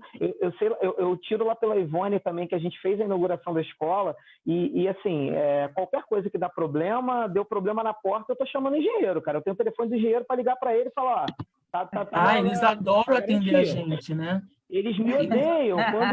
Quando volta no meu número, eu acho que ele já tem um infarto. Mas esse é o bônus, e aí sobra até... Se a gente não divide direito, sobra até dinheiro da 63. Mas, em compensação, pelo outro lado, tem todos esses problemas que a gente precisa estruturar. E eu acho que essas experiências a gente leva para a vida. E é muito legal a gente lembrar e pensar. E eu sei que a Ana também tem história legal para contar. A Ana, na verdade, eu não sei, ela tinha falado que ia contar alguma coisa da Acelera, cara. Eu fui professor junto com ela da Acelera no Abraão Jabor. E eu imagino que ela tenha coisa boa para contar também e causo engraçado para contar. Fala para a gente, Aninha. Então, eu não sou como o Vitor. Vitor já tem muitos anos de gestão, né? Eu sou novinha em gestão, no caso. Mas eu fiquei 30 anos, 30 anos em sala de... Eu fiquei 30 anos em sala de aula, dentro da sala de aula, 30 anos, trabalhando em sala de aula. Então, eu tenho muitos alunos, ex-alunos, professores. Se estiverem assistindo, um beijão para vocês. São os melhores professores da rede. São os melhores. Os meus são os meus. Não. São os melhores professores, aqui, são os alunos, ex-alunos. E essa turma da Acelera foi uma turma muito especial para mim. Foi uma das últimas, antes de eu sair, né, para outro espaço. E eles eram assim, alunos que tinham umas condições assim, bastante difíceis em relação a relacionamento interpessoal, em relação à autonomia para fazer as atividades. Eles eram muito defasados, por isso o projeto Acelera era um projeto de correção de fluxo, né? Porque eles eram muito defasados. E aí, eles já tinham passado por 2 professoras, e aí eu fui a última, no caso do processo deles de encerramento, né? Eu não sei se o pessoal se lembra, desculpa, Aninha, só para poder pontuar, assim, que talvez a galera não lembre. No começo do Acelera, tinha um esquema de 2 anos. Então, você, na verdade, para além de pegar os alunos de segunda, terça, quinta e sexta, você, às vezes, ficava com essa mesma turma por 2 anos, que era o Acelera 2, né? Ele era chamado Acelera 2, mas pegava por 2 anos inteiros. Eu lembro que, no teu caso específico, rolou a questão da Marcinha, que ficou doente, que veio nos deixar. A Selma também. Olhando para a gente. A Selma também. A Selma, que não deu muito certo na turma, por N motivos, enfim. Mas, assim, você pegou a turma depois. E, assim, é interessante só, desculpa pontuar e cortar a tua história no meio, porque eu vivi muito isso, porque a Ana era professora do Acelera, de uma das turmas do Acelera, e eu era da outra turma. E a gente dava aula, na verdade, invertida. Ela dava aula de manhã, eu dava aula de tarde, se eu não me engano, ou eram 2 turmas de tarde, eu não lembro direito. Mas eu lembro que fomos professores do Acelera no mesmo período, com uma turma que tinha a mesma característica de crianças, de jovens, na verdade. Eu tinha um aluno de 18 anos, o Juan estava fazendo 18 anos, vulgo vagabanda, que era um moleque que assim, era um guri que tinha uma dificuldade tremenda cognitiva numa série de coisas, mas assim, era um moleque que podia jogar qualquer esporte. Era impressionante. O moleque jogava basquete mais do que qualquer pessoa que eu conhecia na escola. O moleque jogava futebol mais do que qualquer pessoa que eu conhecia na escola. O moleque jogava vôlei mais do que qualquer pessoa que eu conhecia na escola. Era um esportista nato. E, às vezes, a gente não percebe essas múltiplas inteligências e deixa passar um moleque desse. Então, assim, só para fazer esse adendo aqui, como que, às vezes, essas turmas de Acelera têm tanta qualidade ali dentro e às vezes fica martelando porque o moleque tem problema para fazer conta. Pô, conta eu também não sei fazer, galera. Pelo amor de Deus, eu fiz história porque eu só sei algarismo romano. Eu, hein? Desculpa, Aninha, segue. Nada. Então, é exatamente isso, Júnior. Valorizar as competências, né, individuais de cada um deles, né? E nessa turma, eu comecei a usar música clássica para fazer os exercícios de matemática. Eu comecei a experimentar, né? Eu fiz daquela turma um campo de experiências para poder dar conta de tanta defasagem, tantas condições. Eles não gostavam de, na hora do recreio, ficar junto com os demais. Eles gostavam de ficar dentro da sala de aula. Então, eu passei a ficar também dentro da sala de aula. Eu ficava com eles o tempo todo. Sexta-feira, eu inventei um bolo de cenoura com chocolate, eu trazia de casa um bolo de cenoura com chocolate, e nós debatíamos, conversávamos. A hora do recreio também era hora de conversar, eles contaram a vida deles, etc, etc. Alguns já tinham sido meus alunos anteriormente. Então, já tinha uma entrada com eles, né? A escola, a sala de aula é um lugar de afeto. Você afeta, né, o aluno de várias maneiras. O professor, ele tem que saber que ele marca a vida do aluno. E nesse ano, com essa turma, eu realmente percebi que é uma marca mesmo. Eu já usava tecnologia, eu sempre gostei. E a gente tinha um grupo no Facebook da nossa turma privada, né? E um certo dia à noite começaram: professora, a senhora tem que ver a página da Malena. Vou falar o nome dela, se ela não tiver vendo. Já falou. Professora, você tem que falar, você tem que ver a página da Malena, a capa de Facebook da Malena, você tem que ver. Comecei, meu coração começou a ficar muito, que ia sair pela boca. O que tinha nessa capa? O que aconteceu? O meu também tá, Ana? O meu também tá. Ficou nervoso. A Malena, ela colocou na capa do Facebook uma foto dela de costas, e bem abaixo da cintura ela tatuou meu nome, bem grande, Ana Maria, na capa. Ai. Eu fiquei desesperada. Eu comecei a procurar na internet clínica para apagar. Como é que apagava a tatuagem? Que clínica era essa que apagava a tatuagem? E eu fiquei, no outro dia, eu entrei na sala, eu fiquei, pelo amor de Malena, aí eu chamei, eu assim, Malena, olha, eu vou pagar para você apagar, eu agradeço muito, eu fiquei muito emocionada. A cara do Pedro! Eu acho que eu ia cair para trás, gente. Não, é melhor que a do ovo. É melhor que a do ovo. Essa é muito melhor. Eu queria muito que ela pagasse aquela tatuagem, eu disse que eu ia pagar, que eu ia levar ela à clínica, e ela... Quem conhece a Malena sabe que Malena, ela tá pronta, hein? Até hoje ela apronta. Até hoje, né? É verdade. Ela estabeleceu uma relação muito próxima a mim, e até me chama de mãe, né? Porque é uma história assim, bem confusa, então tem isso. A Malena marcou, fez a tatuagem com meu nome, e isso daí fez com que ali eu tivesse certeza de quanto a importância de um professor na vida dessas crianças. O professor é fundamental, é exemplo, o professor é referência, nós temos que dar muito valor à nossa profissão.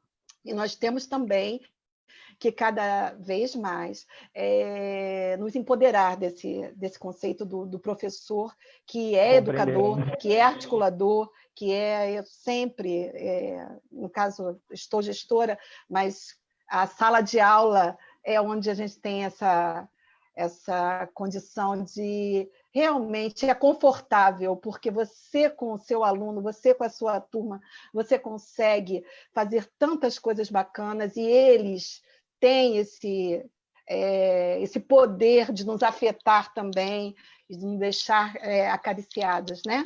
Então, essa é a história que... Olha, gente, eu estou nessa rede e eu já fiz de tudo nessa rede. Tudo, que eu não vou nem relatar, porque, né, o Júnior, da outra vez que tem idade para ser meu filho, né, falou, nossa, você trabalhou com inteiro. Aí eu falei, gente, mas, sinceramente, um diretor que rouba ovos e uma professora que é capaz de afetar o seu aluno nessa proporção, eu nunca tinha visto, gente. Mas, vocês realmente... olha só, deixa eu falar para vocês. Então, deixa eu tirar uma onda também. Não é assim, não. Vamos devagar. Olha só. Eu também tenho uma filha, não fez tatuagem, até se ela fizer tatuagem, eu mato. Eu mato se ela fizer tatuagem com o Por meu nome. favor, Mas tatuagem olha aqui, não. olha o que chegou ontem para mim. Ó, eu ganhei presente dos Dias dos Pais adiantado, que chegou ontem, que cadê? Tem coraçãozinho, tudo, o negócio é bonito para Dedé. Olha só. Chegou ontem na minha casa, tá? Que a Carol, que foi minha aluna lá na... Hoje é minha filha, foi minha aluna, hoje é minha filha. Aqui, ó, melhor pai do mundo, ó, como é que tira a onda. Valeu, Carol! Valeu, Carol. E aí, assim, eu recebi com caneca, quase que eu usei, só que aí, se eu não usasse a caneca do Sala, tá? A Glaucia e o Gladson iam me matar. Mas aqui, olha só, a história, olha que bonita, ó. Tem duas. E aí, assim, a Carol ontem mandou agradecendo com cartinha, foi muito emocionante também e mostra efetivamente isso, assim, como é que essas crianças nos marcam, como é que a gente, na verdade, tem uma responsabilidade absurda por marcar a vida dessas crianças, como que a gente, na verdade, com as nossas costuras e as nossas construções, a gente efetivamente está dando ferramenta para esses moleques e como que a gente não vai passar incólume. Então, a gente precisa entender da responsabilidade da escola e da responsabilidade da escola pública, que a gente está lidando com 3/4 da população brasileira. Então, a gente precisa efetivamente lutar por esse espaço, a gente precisa efetivamente lutar para que essa escola não se perca nessas ideias malucas que a gente tem visto ultimamente de escola sem partido ou coisas do gênero, e principalmente que a gente entenda que os alunos, a gente, na verdade, vai marcar a vida desses moleques e tomara, como eu falei ontem para a Carol na hora que chegaram os presentes, falei assim, cara, na verdade, eu tenho muito orgulho de você e sei que você vai me orgulhar muito também daqui para frente, e ela quer ser professora. A Carol está fazendo normal. E aí eu falei para ela, eu quero dividir a sala dos professores ainda com você. Então, a possibilidade da gente pensar e refletir isso é muito impactante realmente para a vida deles, mas também para nós.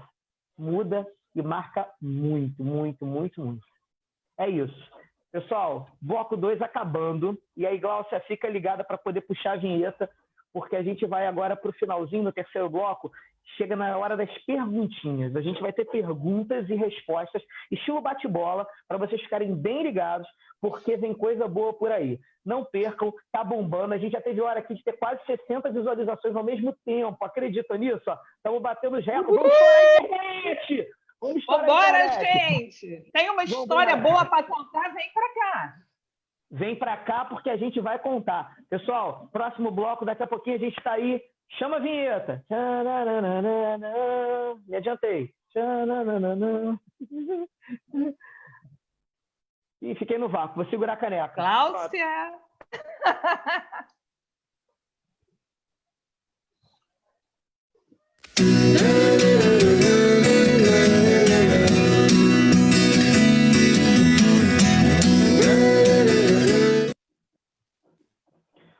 Olá, pessoal. Estamos de volta aqui. Sala dos Professores, episódio 2, com a Ana Maria, diretora da Horta, lá na Rocinha.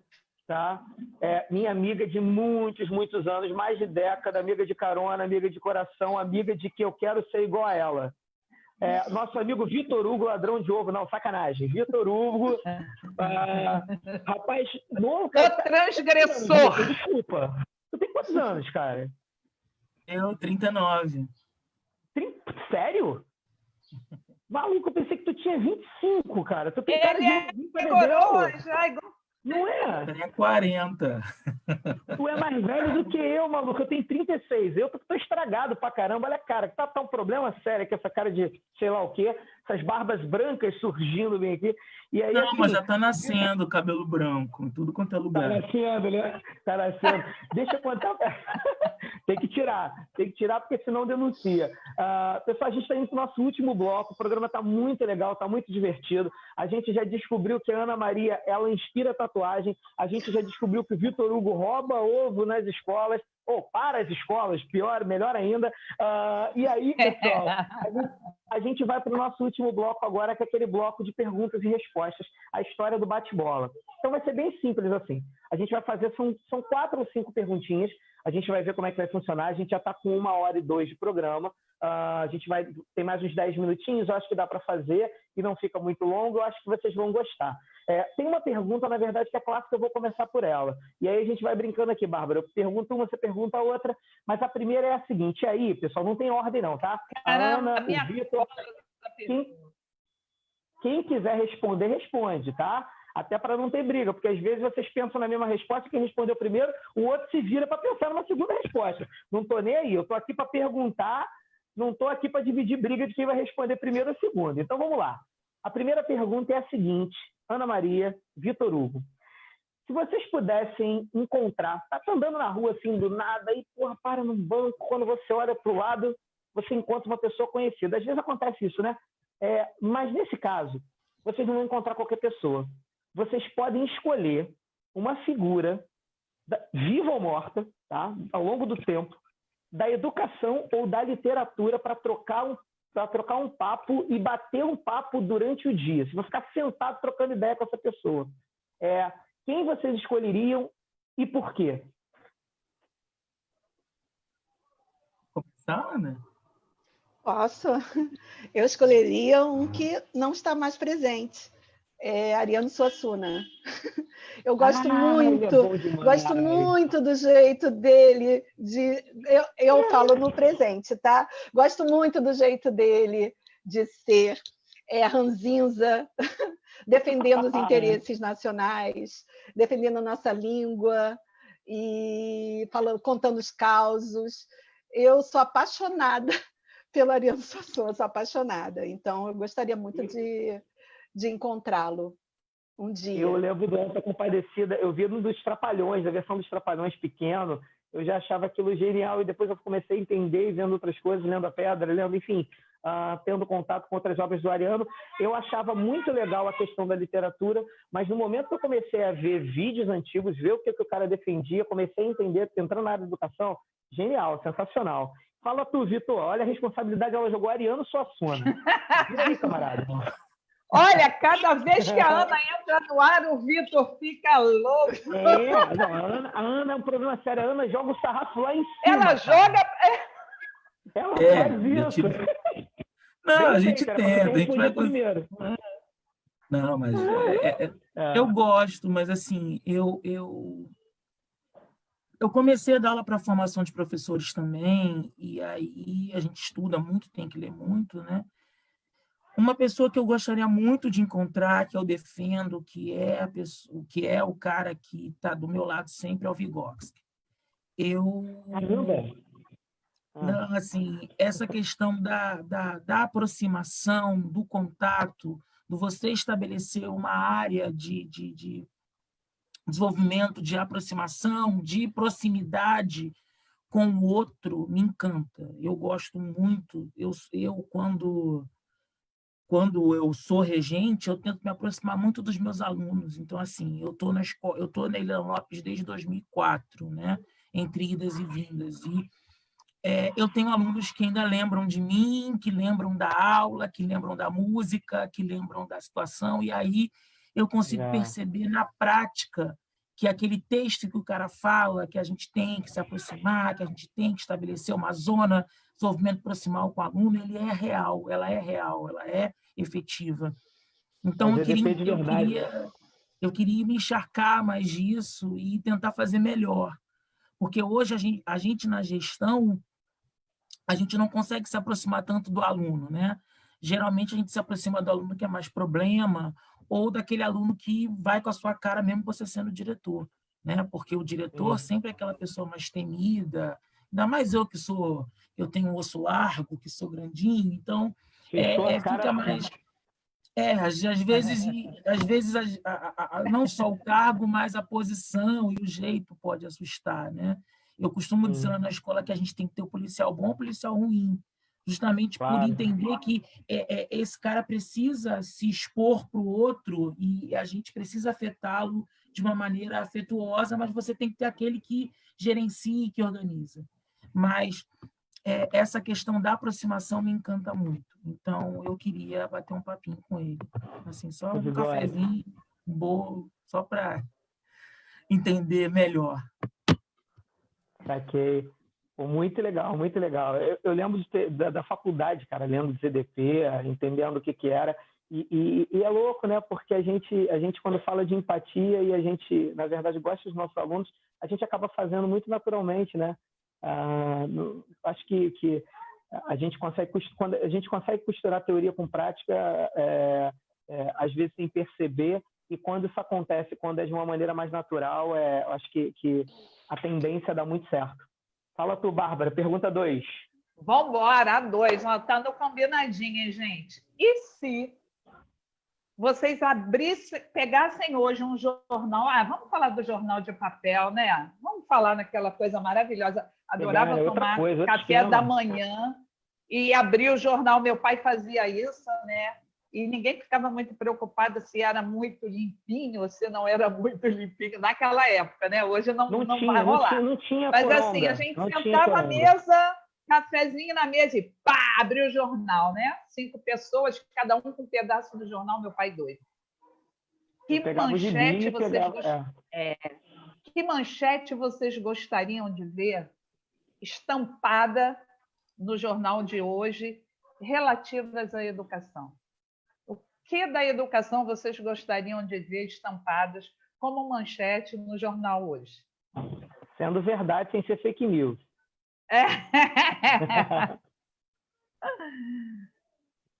Eu gostaria muito, muito que não só as crianças, mas a população toda fosse alfabetizada. Eu gostaria de zerar o índice de analfabetismo. Isso aí é uma coisa fundamental para um país.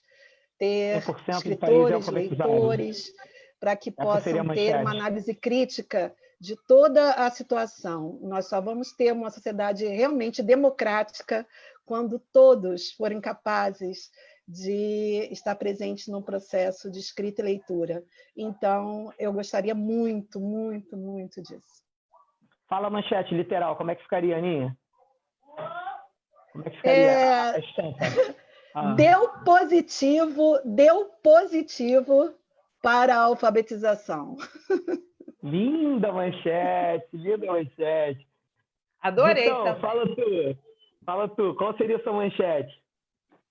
Assim, estendendo um pouco o que a Ana colocou, realmente a questão da alfabetização também é algo que me irrita saber que a gente tem uma galera ainda muito fora do contexto, mas eu vou abraçar um pouco a Ana no sentido da alfabetização, mas uma coisa que quem conviveu sabe é a questão da educação de jovens e adultos. Eu fui gestor de uma unidade da Renato Leite, aqui também da 7ª CRE, em que a gente tinha PEJA. E eu fui professor de uma turma do PEJA, até como estratégia, né, até chegar uma professora. E essa situação, ela me encanta até hoje, né? Porque eu, por exemplo, comecei a dar aula desde 2018 também para a formação de professores. Mas, assim, é diferente quando você vê um adulto analfabeto, né? Porque o cara ele vem extremamente subserviente a você, tudo para ele é novidade, ele abaixa muito a cabeça para você. E quando você começa a empoderar esse cara ele voa de uma maneira surpreendente. Eu tive uma avó, a minha avó Mirtes, ela nasceu, né, e morreu analfabeta. E eu tentei ajudá-la, mas não deu muito tempo, né? Então, realmente, o que eu gostaria de ver é não só a questão da alfabetização, mas a questão dos adultos alfabetizados. Eu acho que essa questão dos adultos alfabetizados, a gente esquece muito dessa galera que busca, né? E como eles devem estar no meio dessa pandemia, né? Com tantas informações e não podendo extravasar com alguém. Então, eu gostaria de ver que não só o país está alfabetizado, mas que os adultos estão na escola.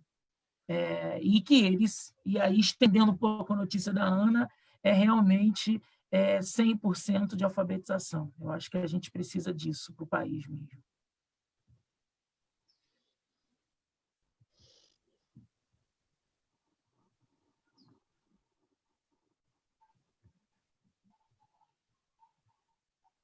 pedir desculpa para vocês, a internet da Bárbara acabou de travar, e o meu fone de ouvido está descarregando, então daqui a pouco eu vou entrar sem o fone, tá? Mas, assim, essa situação do PEJ é muito complicada mesmo, né? E imaginar, né, como é que deve ser duro. Eu lembro que eu viajei em 2018 e eu fiquei 4 dias em Berlim, e eu lembro que esses 4 dias que eu passei lá, cara, eu não conseguia ler uma palavra, porque, assim, a língua é muito louca, não tem a ver com nada que a gente está acostumado. O camarada batia em desespero, Vitor, olhar aquilo, e eu lembro que eu falei assim, caraca, agora cai a ficha do quão louco deve ser uma pessoa mais velha não conseguir ler, uma pessoa mais velha não ter essa percepção de leitura e de escrita, a dependência que é de você tentar descobrir um código que está em todos os lugares e que você não tem a mínima ideia do que está acontecendo.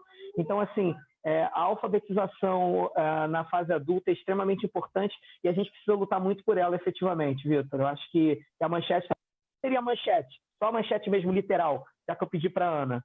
Eu não sou tão criativo quanto a Ana. Deu positivo.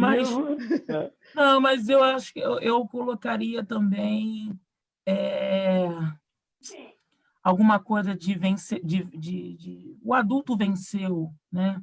Quando a gente fala muito a favela venceu e tudo, mas o adulto ele venceu, né? O adulto ele venceu essa luta contra o analfabetismo, né?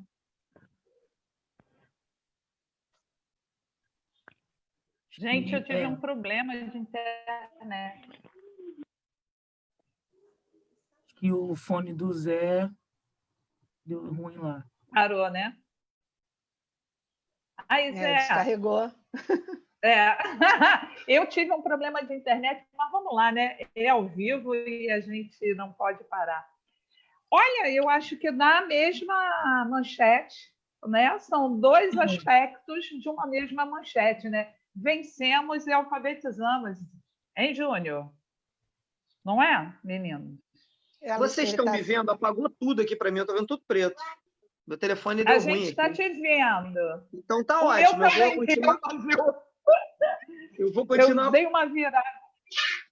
Eu vou continuar acompanhando pelo Facebook e tem um Zá gritando bem aqui. É o João Pedro que está comemorando aqui, pulando. Eu estou olhando o computador lá na frente para tentar visualizar vocês, mas a minha tela está toda preta. Vamos seguir para ver. Voltou. Deixa eu continuar aqui. Então, pessoal, o áudio está legal? Tá. Só para constar? O áudio está ótimo. Agora não voltou, ótimo, não. Porque agora eu estou gritando porque caiu. Acabou. Morreu. E aí, vamos lá, pessoal. Vamos seguir para a pergunta 3, então. A pergunta 3 é a seguinte. Essa é aquela dos 3 pontinhos, né? Do complete. E aí, a gente vai funcionar assim. Na verdade, a 3 e a 4 estão na mesma linha, mas vamos lá. Para vocês, ser professor é... Pontinho. Completa aí, galera. Vou começar. Ser professor É porque eu não consigo ver, eu não consigo me ver sem ser professora. Então, eu vou tentar... É só uma palavra para completar ou pode... Complete? Essa não discorre muito, não, mas vai lá. Ser professor é o quê? Depois você pode explicar o porquê. Faz mais curtinho. Ser professor é a minha maior realização da vida. Lindo. Pronto.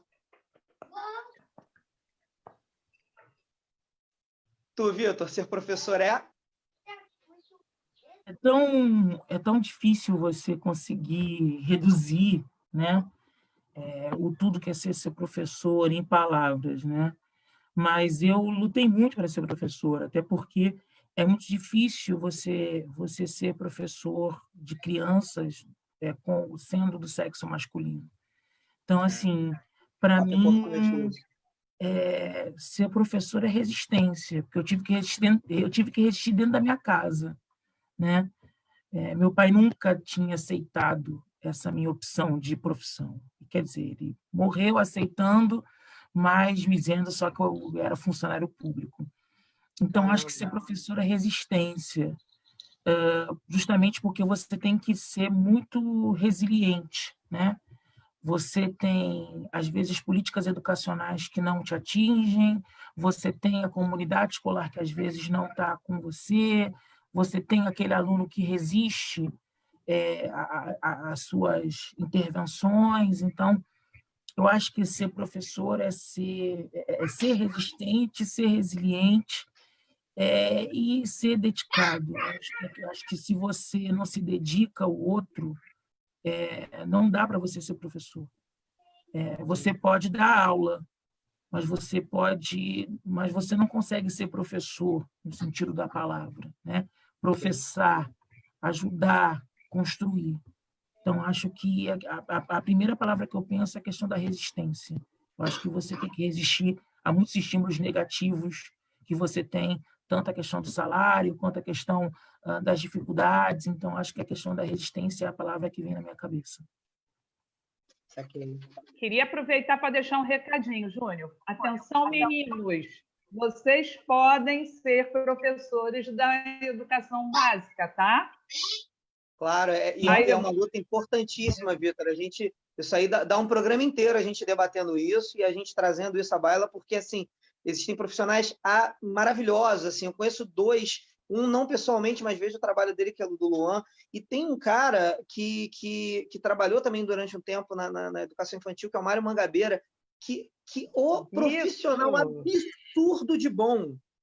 Que cara bom, cara. Mário, nosso maravilhoso amigo, eu falo que é ótimo. Eu falo do Mário assim, é outro também que eu falo assim, cara, eu quero ser professor igual esse maluco, cara. Porque o cara tem umas tiradas, umas percepções muito importantes, e às vezes a gente esquece isso, né? A necessidade da gente trazer alguns profissionais para a base, e às vezes a gente vai limitar por uma questão de corte de gênero, isso é muito absurdo. Então, assim, Vitor, cara, mandou bem pra caramba, e essa puxada é muito importante, cara, muito importante. A puxada 2, você vai para a próxima, Bárbara, eu pergunto, porque é a continuidade.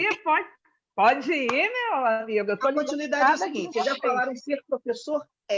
Mas a gente sabe de um recorte que rola quando a gente entra na gestão, né? E às vezes a gente não consegue fazer uma série de coisas que a gente quer. Então, ser diretor Aí eu posso dizer, ser resiliente. Ser gestor é resistência. Eu acho que vai caber aí bem nessa questão da gestão. É ser resiliente, ser resistente. Porque sem isso você não consegue, realmente é muito complicado. A gestão é complicada, ainda bem que a gente trabalha em equipe, né? Graças a Deus, a gente tem uma equipe que está junto, né?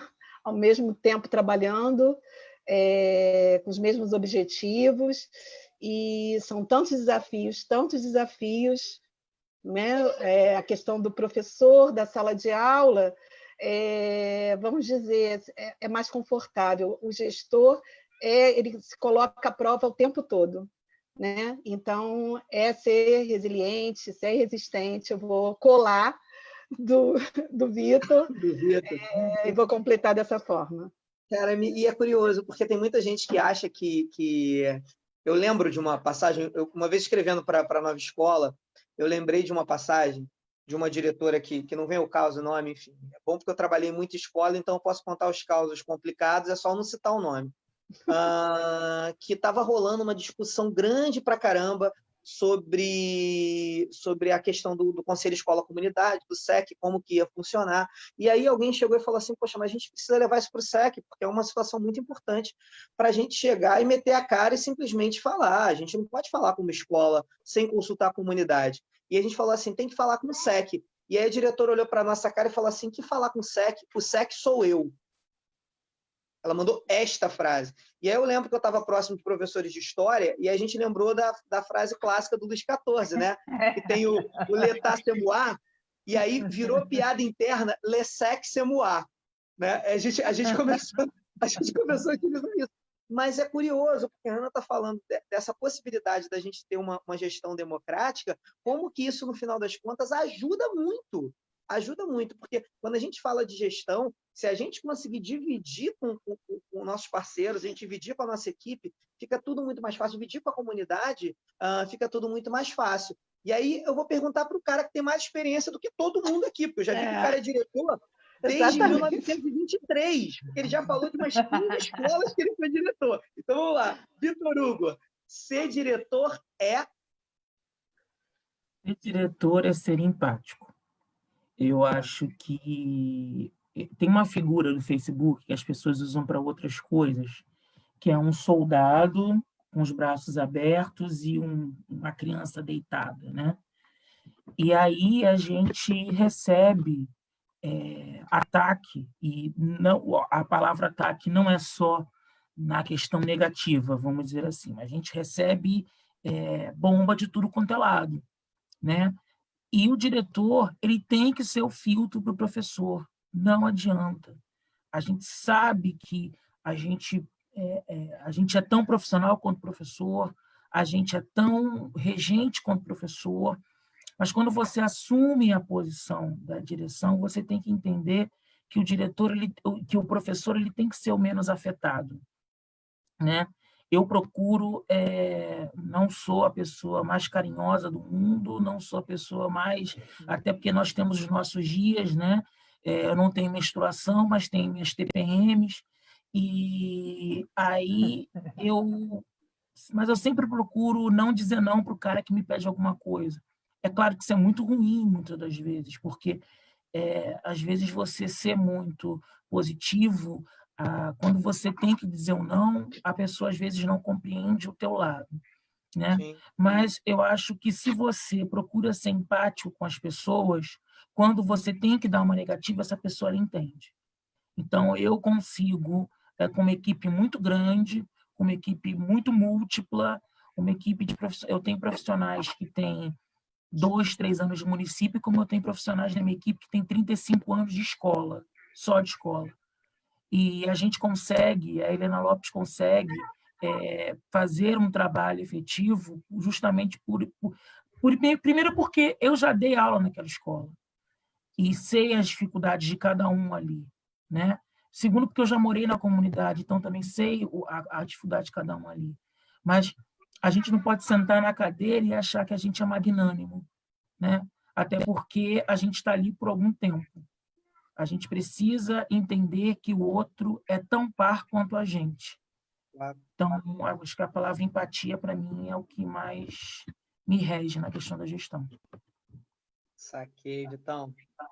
A gente vai para a nossa última pergunta. Eu vou deixar a Bárbara fazer a honra de fechar bonitinho, fechar nessa pergunta, e aí depois a gente faz a nossa despedida. Mas já estou adiantando que o papo foi muito gostoso, foi muito legal, e foi muito bom aprender com vocês, porque, na verdade, eu sou aqui o mais novinho, no final das contas. De idade também, embora não pareça, todos vocês parecem serem mais novos do que eu, é impressionante. Todos na live, eu pareço ser o mais velho, mas também com relação à questão de percepção, construção e trabalho em gestão. E é muito legal escutar vocês, é muito legal aprender e ter essas lições, porque eu relutei muito. Eu tenho um diretor que é muito amigo meu, Pedro, lá de Campo Grande, Pedro Jerônimo, que ele falava muito que eu ia ser diretor, porque ele falava que eu construía muitas coisas, que eu dialogava muito com os professores e que um dia eu ia ser diretor. E aí eu sempre falava para ele que ele estava rogando praga para mim, para tirar esse troço, parar de falar besteira, porque ele ia arrumar confusão comigo. E aí, quando eu virei diretor, ele me sacaneou muito. Ele falou, tá vendo? Eu falei, foi praga sua. E o Pedro é um queridaço também, e qualquer dia desse ele vai estar pintando aqui no sala, cara, porque tem muita história para contar. Mas, assim, o que o Vitor falou da questão do filtro e da percepção que você tem e do trabalho que você tem, para que não chegue no diretor, só contando um caso pessoal aqui, eu tenho 2 matrículas, né? Então, durante 4 anos, eu trabalhei literalmente manhã, tarde e noite, de segunda a sexta-feira. Eu trabalhava no PEJA à noite, trabalhava na Átila Nunes, onde rolou o projeto Caravanas de dia e de tarde. E aí, assim, um dos motivos de eu ter me tornado diretor, de eu ter virado gestor escolar, foi no sentido de tentar... Tem a questão da resolução, né, da portaria da 52, a possibilidade de eu não precisar trabalhar manhã, tarde e noite, porque eu tenho o João Pedro, meu filho tem 4 anos e pouquinho, vai fazer 5 agora, e eu queria ver meu filho crescer. Então, diante dessa perspectiva, eu imaginei assim, cara, se eu me tornar diretor, pelo menos eu vou ver meu filho de noite, porque nesses 4 anos de vida do meu filho, cansou de acontecer, de eu sair de manhã cedo, ele está dormindo, eu chegar de noite, ele está dormindo também. Isso era muito ruim para mim, era muito impactante e era muito pesado. E aí eu imaginei a gestão como uma possibilidade de eu conseguir ver meu filho crescer. Efetivamente, hoje eu não trabalho de noite, ou oficialmente eu não estou de noite fora do meu ambiente. Hoje, com a pandemia, a gente está todo dia, o tempo inteiro, mas eu não estava de noite fora da minha casa com escola.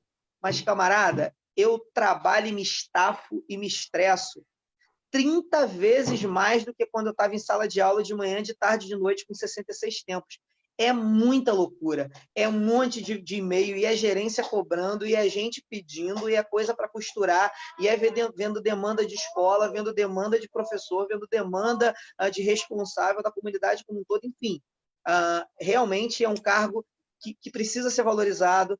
Existe uma luta histórica de valorização desse cargo, e os diretores falam muito da questão da migração. Eu sou um privilegiado, eu sou um professor de 40 horas na gestão, então não recebo. Mas quantos professores de 16 horas? Eu acho que a Aninha é 16 horas, né?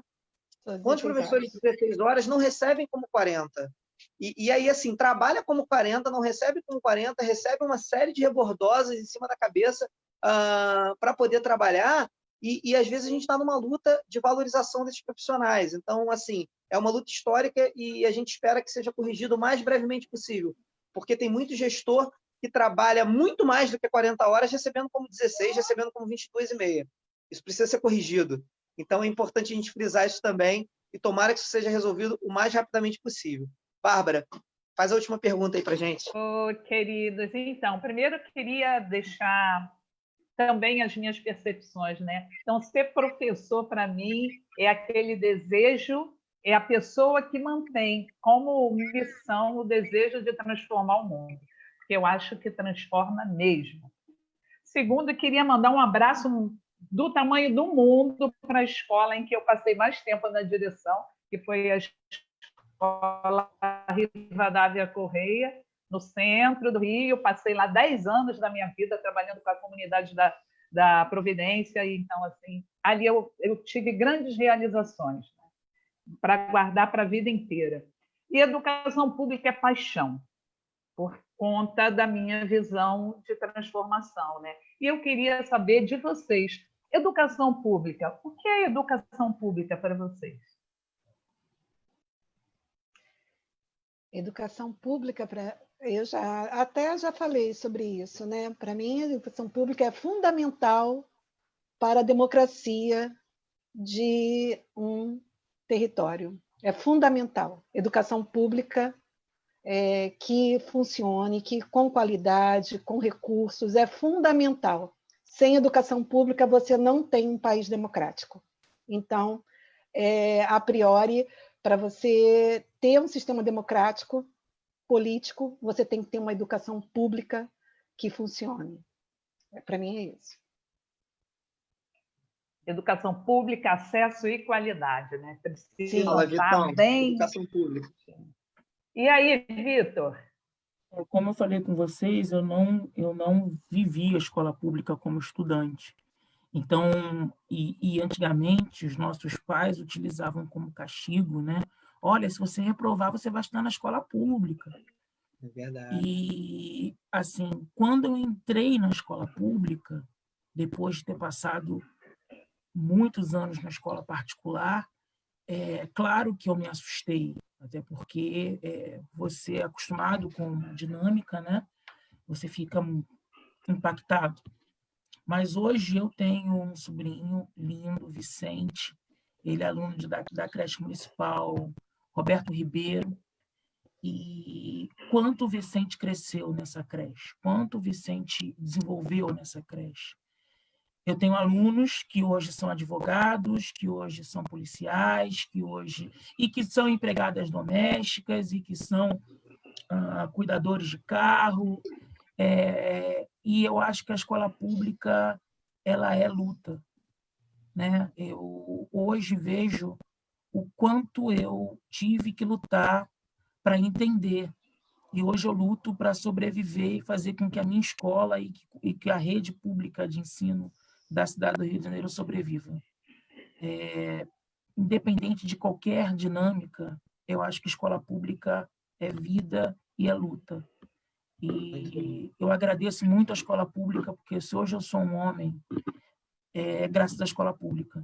Se eu tenho minha casa, se eu tenho meu carro, se eu tenho o meu conforto de vida, é graças à escola pública. Então, a escola pública, para mim, é luta e é gratidão. Cara, muito legal, Vitor. Foi um dia muito legal, foi uma manhã muito legal. A hora passou voando. Eu nem me liguei quanto tempo a gente já estava aqui. Vão me matar. Eu estourei todos os limites de tempo que poderia. A gente vai tentar fazer uma adaptação. Eu já estou contando já aqui no ar. Já. Eu nem conversei com a Bárbara ainda, porque sou maluco. Mas, assim, tem muita coisa legal no chat, Bárbara. Tu não tem noção. E aí, assim, para falar rapidinho aqui, olha, Márcia Bessa, Alaide, Cris, Brunelli, Mari, Aline, Igor. Cara, é muita gente. Maura, Alessandra, Bibi, Elisa, Jacira, é muita gente respondendo e respondendo o que a gente estava falando. E aí, assim, a gente teve aqui, eu queria me encontrar com o Darcy, teve gente aqui que na hora que a gente perguntou quem que você queria encontrar por um dia, tem gente que fala que ser professor é uma missão, a Maura, é uma missão, é sagrado, é mágico, é compromisso, é futuro, é realização. A Aline disse que ser professor é persistir, a Jacira é amar o que faz. Já teve gente que falou aqui, a Maura falou, sou fruto de escola pública, minha formação se deu na escola pública, ela é fundamental para a formação do cidadão. A Clarinha está dizendo que é muito bom passar esse tempo com a gente, a Maura falando que é uma delícia de programa, enfim, tem muita coisa legal rolando no chat. A gente vai ter que montar uma estrutura para poder falar com esse pessoal no meio do programa, cara, porque tem muita coisa para a gente poder falar e levar. Então, eu quero agradecer essas pessoas que acompanharam até aqui, ficaram essa 1h40 quase, né, de papo. Eu acho que foi uma manhã para a gente lavar a alma e entender o quanto a gente tem feito de boas práticas interessantes em lugares no Rio de Janeiro, interessantes dentro da Secretaria Municipal de Educação, e a gente precisa efetivamente lutar para que politicamente isso vire sistemático, para que a gente aumente esse volume e que essas práticas da Ana, do Vitor, se tornem políticas públicas em educação. É para isso que a gente está aqui discutindo, é para isso que a gente está aqui construindo, né?